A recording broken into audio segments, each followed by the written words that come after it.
Hi guys, welcome back to Harrow's carnival. കഥകളിൽ നമുക്ക് ഏറ്റവും പ്രിയം നായകന്മാരുടെ ആയിരിക്കും അല്ലേ? അവരെ ദ്രോഹിച്ചുകൊണ്ടിരിക്കുന്ന വില്ലന്മാരോട് നമുക്ക് അതീവ ദേഷ്യമായിരിക്കും. എന്നാൽ ഈ ഒരു വില്ലന്മാരിലേക്ക് നമ്മൾ ആഴ്ന്നിറങ്ങി നോക്കുമ്പോൾ നമുക്ക് മനസ്സിലാവും ഇവരെ വില്ലന്മാരാക്കിയത് തന്നെ ഈ ഒരു സമൂഹമാണ്. ഓരോ വില്ലനും ഒരു കഥയുണ്ടാവും. തൻ്റെ അമ്മയും അനിയത്തെയും നഷ്ടപ്പെട്ട ആ ഒരു ഡാൻഡി അവൻ്റെ 10ാമത്തെ വയസ്സ് മുതൽ അവൻ കഷ്ടപ്പെടുമായിരുന്നു. ഈ ഒരു സമയമാണ് മിസ്റ്റർ ബേക്കിന്റെ കുടുംബം ഇവനെ കൂടെ കൂട്ടുന്നത്. അയാൾക്ക് വേണ്ടി അവൻ രാവുകൾ പണി ചെയ്തു. ഇവന്റെ അച്ഛൻ, ഈ ഒരു മിസ്റ്റർ ബേക്കിന്റെ അച്ഛൻ, ഇവനെ ഒരു അടിമയെ പോലെ ഇട്ട് കഷ്ടപ്പെടുത്തായിരുന്നു. നായികയും ഡാൻറ്റയും ആ ഒരു സമയം ഫ്രണ്ട്സ് ആയിരുന്നു കേട്ടോ. ഇവർ രണ്ടുപേരും കഷ്ടപ്പെട്ട പണം ഈ ഒരാൾ വാങ്ങിയിട്ട് ഡാൻറ്റയ്ക്ക് വാക്ക് കൊടുത്തിരുന്നത് അവന്റെ അമ്മ മരിച്ച ആ ഒരു സ്ഥലത്ത് ഇവന് വേണ്ടി ഒരു വീടുണ്ടാക്കി കൊടുക്കുമെന്ന്. എന്നാൽ ഈ ഒരു പണം ഇയാൾ തട്ടിയെടുക്കുകയായിരുന്നു. വീണ്ടും ഈ ഒരു ഡാൻറ്റയെ ഇട്ട് കഷ്ടപ്പെടുത്തുകയാണ്.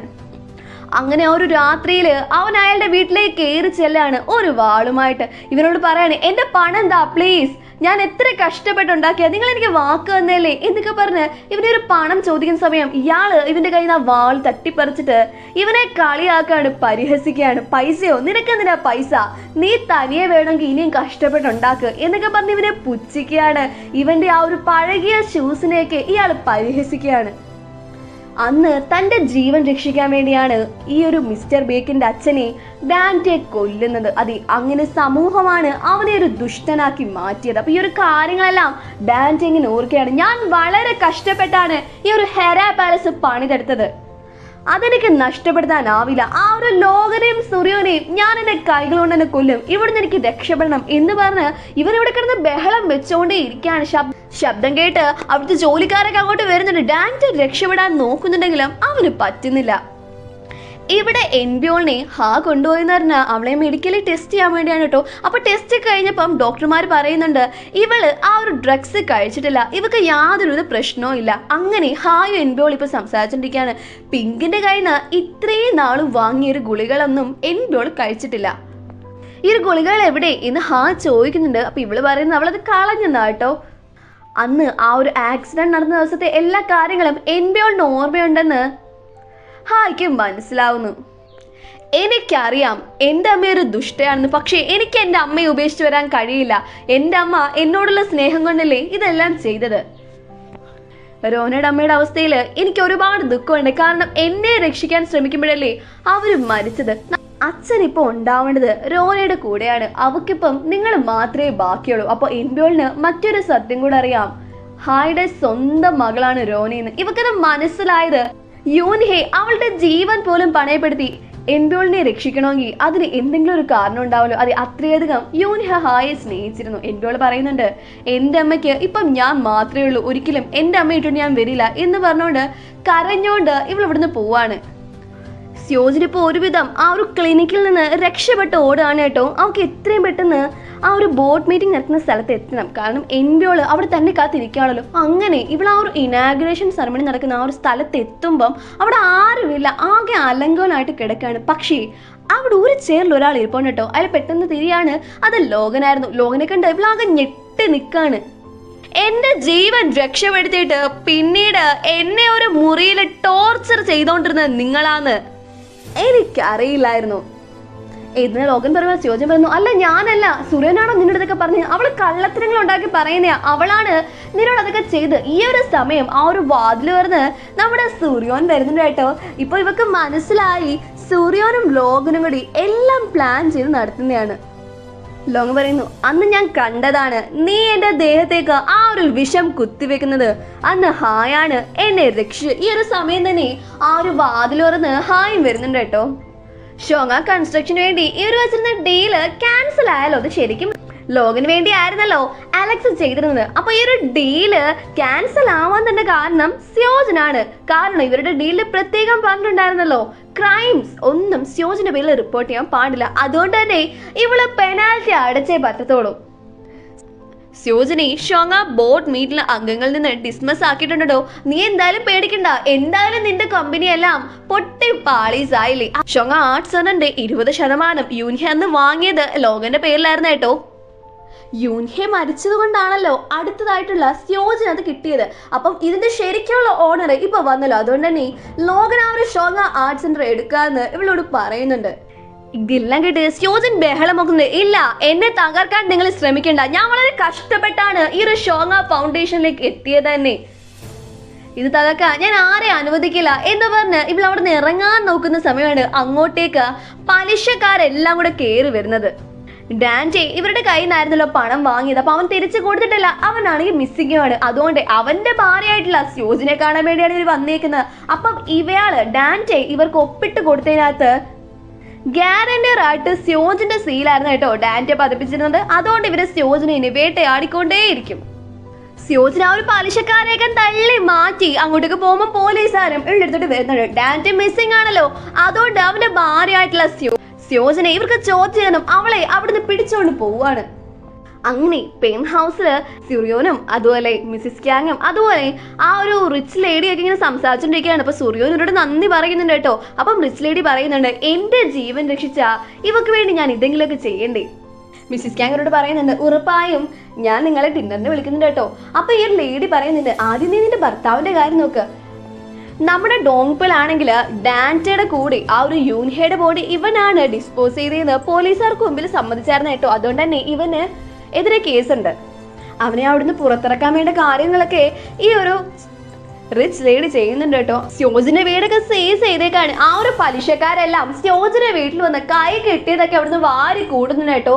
അപ്പൊ അവിടെ സ്യോജൻ കഷ്ടപ്പെട്ട് സമ്പാദിച്ച ആ ഒരു ട്രോഫികൾ ഉണ്ടായിരുന്നു, ഇവര് അതെല്ലാം ഇങ്ങനെ എടുത്ത് എറിഞ്ഞോണ്ടേ ഇരിക്കുകയാണ്. ഈ ഒരു സമയം എൻഡോൾ അങ്ങോട്ടേക്ക് വരുന്നുണ്ട്. അവളാണെങ്കിൽ ഈ ഒരു പലിശക്കാരെ കാണാതെ അവിടുന്ന് ഒളിച്ചിരിക്കുന്ന സമയം ഇവര് ആ ഒരു ഷോങ്ങ ആർട്സ് ഫെസ്റ്റിവലിന് സ്യോജിന് കിട്ടിയ ആ ഒരു ട്രോഫി എടുത്ത് എറിയാണ്. ഇത് എൻഡോളിന്റെ മുമ്പിലാ ചെന്ന് വീഴുന്ന കേട്ടോ. ഇവളിത് എടുക്കുന്ന സമയം പെട്ടെന്ന് നമ്മുടെ സെക്രട്ടറി അങ്ങോട്ടേക്ക് വരുന്നുണ്ട്. ശബ്ദം ഉണ്ടാക്കാതെ ഇവളെ കൂട്ടി അവിടുന്ന് പോവാണ്.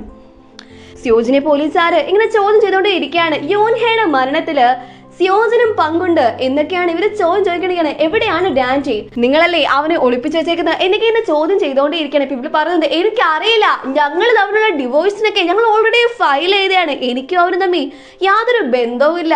ഈ ഒരു ടൈമില് പോലീസുകാരോട് പറയാണ്, നിങ്ങളുടെ ഡൈവോഴ്സ് കോടതി തള്ളിക്കളിഞ്ഞ് നിങ്ങൾ അറിഞ്ഞില്ലേ, ഇതൊക്കെ നിങ്ങള് കടക്കാരുടെ കയ്യിൽ നിന്ന് രക്ഷപ്പെടാൻ വേണ്ടി പ്ലാൻ ചെയ്ത് കൊടുത്തയാന്ന് ഒരാള് റിപ്പോർട്ട് ചെയ്തിരുന്നു. അപ്പൊ റിപ്പോർട്ട് ചെയ്തത് സുറിയോനാണ് കേട്ടോ. പോലീസുകാർ വീണ്ടും വീണ്ടും ഇവളെ ഇങ്ങനെ ചോദ്യം ചെയ്തുകൊണ്ടിരിക്കുകയാണ്. ഈ ഒരു സമയം നമ്മുടെ സ്യോജിന് തലയ്ക്ക് എന്തോ പോലൊക്കെ തോന്നുകയാണ്. അവളുടെ മനസ്സിലേക്ക് സുറിയോൻ പറഞ്ഞ ആ ഒരു വാക്കുകൾ വരെയാണ്, നിന്റെ എല്ലാം ഞാൻ തട്ടിയെടുക്കും, നിന്റെ പണം, ഷോങ്ങ ആർട്ട് സെന്റർ, ഷോങ്ങ ഫൗണ്ടേഷൻ, അങ്ങനെ എല്ലാം, നിന്റെ മകളെയും ഞാൻ എന്നേക്കുമായിട്ട് ഇല്ലാതാക്കും. ആ ഒരു വാക്കുകൾ അവളുടെ ചെവിയിൽ ഇങ്ങനെ മുഴങ്ങിക്കൊണ്ടിരിക്കുകയാണ്. പെട്ടെന്ന് സ്യോജൻ ബോധം കെട്ട് വീഴാണ്. സ്യോജിനെ ഹോസ്പിറ്റലിൽ അഡ്മിറ്റ് ചെയ്തേക്കാണ് കേട്ടോ. പെട്ടെന്നുണ്ടായ ഷോക്ക് കൊണ്ടാണ് അവൾക്ക് ഇങ്ങനെ വന്നേന്ന് ഡോക്ടർ പറയുന്നുണ്ട്. അപ്പൊ സെക്രട്ടറി പറയുന്നുണ്ട്, സ്യോജിന്റെ അവസ്ഥ ശരിയല്ല, ഇപ്പം ചോദ്യം ചെയ്യലൊന്നും നടക്കില്ല എന്ന് പറയുന്നുണ്ട്. അപ്പൊ സ്യോജിന് പെട്ടെന്ന് ബോധം വരുന്ന സമയം സെക്രട്ടറി ഓടി അവളുടെ അടുത്തേക്ക് എത്തുകയാണ്. അവളെയും കൂട്ടി പുറത്തേക്ക് പോവാണ്. ഇപ്പോൾ ചോദിക്കുന്നുണ്ട്, എന്റെ മോൾ എൻബിയോൾ എവിടെയാണ്, അവള് സേഫ് ആണ്. അപ്പൊ സെക്രട്ടറി വളരെ സേഫ് ആയിട്ട് എൻബിയോളിനെ കൂട്ടിക്കൊണ്ട് വന്നിട്ടുണ്ട്. ഈ ഒരു കാറിൽ അവളുണ്ട് കേട്ടോ. അങ്ങനെ സ്യോജൻ ആ ഒരു കാറിൽ കയറുകയാണ്. തിരികെ ഹെറ പാലസിലോട്ട് പോകാൻ പറ്റില്ല എന്ന് സെക്രട്ടറി പറയുന്നുണ്ട്. കാരണം അവിടെ ഇവളെ തേടിക്കൊണ്ടിരിക്കുകയാണ് ആ ഒരു പലിശക്കാരെല്ലാം. സ്യോജിനെ കൂട്ടി ഒരു ചേരിയിലോട്ട് ഇയാൾ കൊണ്ടുപോവാണ്. അവിടെ ഒരു വീട്ടില് ഇവളെ ആക്കാണ്. ഇവിടെ ഒളിച്ചിരിക്കുന്ന തന്നെയാണ് ഇവക്ക് സേഫ്. കാരണം ഇവള് പുറത്തിറങ്ങിയ ഇവളെ ആ ഒരു പലിശക്കാര് വെറുതെ വിടില്ല.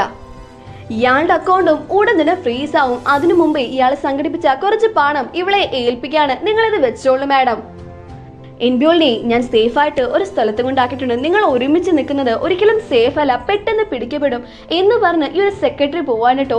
ശരിക്കും സ്യോജിന്റെ സെക്രട്ടറി വളരെ ലോയലാണ്. കാരണം എല്ലാ പ്രശ്നങ്ങളും സ്യോജൻ തകർന്നു പോയ അവസ്ഥയെ പോലും ഇവനാണ് ഇവരുടെ കൂടെ നിന്നിട്ടുള്ളത്. ഒരു കാര്യത്തിലും ഇവളെ ചതിക്കുകയോ ഇവളുടെ അടുത്തുനിന്ന് മാറിപ്പോവോ ഒന്നും ഈ ഒരു സെക്രട്ടറി ചെയ്തിട്ടില്ല കേട്ടോ. അപ്പൊ സ്യോജന് രാത്രിയിൽ ഉറങ്ങാൻ പോലും പറ്റുന്നില്ല. കുറെ സ്വപ്നങ്ങള് അവളെ വേട്ടയാടിക്കൊണ്ടേ ഇരിക്കുകയാണ്. അങ്ങനെ പിറ്റേ ദിവസമാണ് ഇവിടെ നമ്മുടെ ലീയുടെ വൈഫിനെ പോലീസുകാർ ചോദ്യം ചെയ്തിരിക്കുകയാണ്.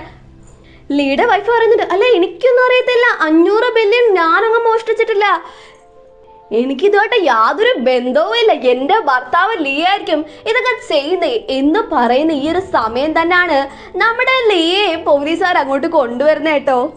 ഇവൻ ചോദിക്കുന്നു, എടി എങ്ങനെ തോന്നിയടി എന്റെ പണം അടിച്ചു മാറ്റി കടന്നു കളയാനായിട്ട് നിനക്ക്?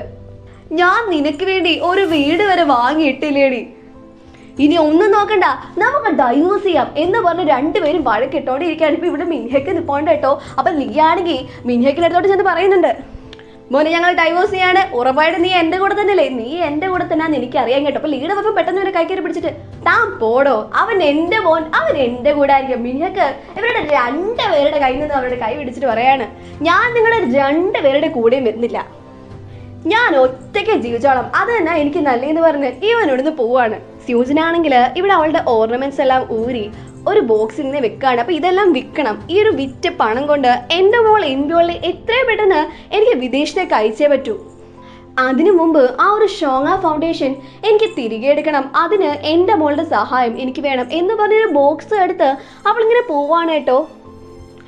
എംബ്യോളുടെ അടുത്തേക്ക് പോവാനൊരുങ്ങി ഇവള് ഒരു ടാക്സിയിൽ കയറാണ്. പെട്ടെന്ന് ഇവളുടെ തലയ്ക്ക് എന്തോ പോലെ തോന്നുകയാണ് കേട്ടോ.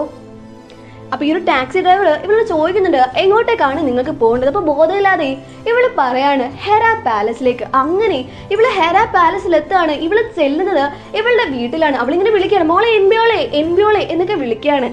അപ്പൊ ഈ ഒരു വീട് സീസ് ചെയ്തേക്കാണ്, അവിടെ ഒന്നും ആരും ഇല്ല. അപ്പോൾ ഒരു ബോധം ഇല്ലാതെ നടക്കുന്ന കേട്ടോ. എൻ്റെ മോൾ എംബ്യോളെ എവിടെ പോയി, എംബ്യോളെ എംബ്യോളെ എന്ന് പറഞ്ഞ് ഭ്രാന്തമായിട്ട് ഭയങ്കര വിയേർഡായിട്ട് തന്നെ ഇവള് ബിഹേവ് ചെയ്യാണ്. ഇവള് താഴേക്ക് ഇറങ്ങി വരുന്നുണ്ട്.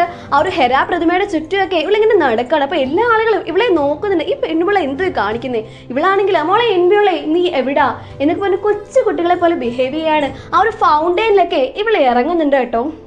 അവിടെ എല്ലാം എംബ്യോളെ എംബ്യോളെ എന്ന് വിളിച്ചുകൊണ്ട് നടക്കാണ്. അപ്പൊ ഇതൊക്കെ മിസ്സസ് ക്യാങ് ശ്രദ്ധിക്കുന്നുണ്ട്. ഇവക്ക് എന്ത് പറ്റി, ഇവളുടെ മാനസിക നില തെറ്റിയോ എന്നൊക്കെ മിസ്സസ് ക്യാങ് വിചാരിക്കണം. ഇവള് വേഗം തന്നെ ഹായ് വിളിച്ച് ഈ ഒരു കാര്യങ്ങളൊക്കെ പറയുന്നുണ്ട്. അപ്പൊ സ്യോജിൻ ഇപ്പൊ ആ ഒരു കമ്മ്യൂണിറ്റി റൂമിലേക്ക് ചെല്ലാണ്. അപ്പൊ അവിടെ ആരോ പാടുന്നിട്ട് ഇവളൊന്ന് നോക്കുമ്പോ അവിടെ നിൽക്കുന്ന രോനയാണ്. രോന എടുത്തോട്ട് മോളെ എംബ്യോളെ എന്ന് വിളിച്ച് ഇവിടെ ചെല്ലാണ്. വാ, ഇന്നെന്റെ ഇനാഗ്രേഷൻ സെറമണിയല്ലേ, വാ നമുക്ക് പോവാം എന്ന് പറഞ്ഞ് രോനയും വിളിച്ച് വലിച്ചുകൊണ്ട് ഇവള് പോവാം. അപ്പൊ രോന പറയുന്നുണ്ട്, ഞാൻ എംബ്യോളല്ല രോനയാണ്, നിങ്ങൾക്ക് എന്ത് പറ്റി മാം എന്നൊക്കെ ചോദിക്കുന്നുണ്ട്. പക്ഷേ സ്യോജിൻ ഞാൻ പറയുന്നത് അനുസരിക്കില്ലേ എന്ന് പറഞ്ഞ് രോനെ ഇങ്ങനെ പിടിച്ച് വലിച്ച് കൊണ്ടുപോകുന്ന സമയം കമ്പ്യൂട്ടർ റൂമിലേക്ക് കയറി വരികയാണ്. നീ എന്തൊക്കെ ഭ്രാന്തായി കാണിക്കുന്നതെന്ന് സ്യോജിനോട് ചോദിക്കാണ്. അത് നിന്റെ മകളല്ല, അത് രോനയാണ്. സ്യോജിനാണെങ്കിൽ ഹായുടെ ചൂടാവാണ്. എന്റെ മോളെ തട്ടിയെടുക്കാനല്ലേ നീ ഇങ്ങോട്ടേക്ക് വന്നത്, ഇത് എന്റെ മോളാണ്, എന്റെ മോൾ എംബ്യോളാണ് എന്ന് പറഞ്ഞ് രോനെ ഇങ്ങനെ പിടിച്ച് വലിച്ച് പോകാൻ ശ്രമിക്കുന്ന സമയമാണെങ്കിൽ വന്ന് രോനെ സ്യോജിന്റെ കയ്യിൽ നിന്ന് രക്ഷിക്കാണ്. ദേഷ്യം കയറിയ സ്യോജിനാണെങ്കിൽ അവളുണ്ടായിരുന്ന ലൈറ്റ് എടുത്ത് ഇവരുടെ നേരെ വീശുന്നുണ്ട്. ഇതാണെങ്കിൽ ഹായുടെ ആ ഒരു പെടലിക്ക് പോയി കൊള്ളുന്നുണ്ട് കേട്ടോ. അവിടെ വീഴാണ്. വീണ്ടും സ്യോജിൻ രോന ഇങ്ങനെ പിടിച്ചു വലിച്ചുകൊണ്ട് പോവാൻ നോക്കാണ്. രോന അവളുടെ കൈ ഇങ്ങനെ വിടുവിക്കാൻ ശ്രമിക്കുന്ന ആ ഒരു സമയം ഇവളുടെ ബാലൻസ് തെറ്റി ഇവൾ ആ ഒരു സ്റ്റെയറിലേക്ക് വീഴാൻ പോകുന്ന സമയം ഇവളെ കയറി പിടിക്കുന്നുണ്ട്. അവർ രണ്ടുപേരും കൂടെ ഉരുണ്ട് താഴോട്ട് വീഴുന്ന സമയം ഹായുടെ ആ ഒരു തല കമ്പിയിൽ പോയി ഇടിച്ച് അവന്റെ ബോധം പോവാണ്. സ്യോജനം ഇവിടെ ബാലൻസ് തെറ്റി അവിടെ താഴേക്ക് വീഴുന്ന സമയം അവളുടെ ലൈറ്റ് ഇവള് കയറി പിടിക്കുന്നുണ്ട്. പക്ഷെ അവിടുന്ന് അവളെ നിലത്തെറ്റി താഴേക്ക് വീഴാണ്. ആ ഒരു ലൈറ്റും അവളുടെ മേലേക്ക് വന്ന് വീണ് വായിന്ന് ചോര ഇങ്ങനെ ഒഴുകാണ്. അപ്പൊ ഗായ്സ് നമുക്ക് അടുത്ത പാട്ട് കാണാം കേട്ടോ. Stay tuned.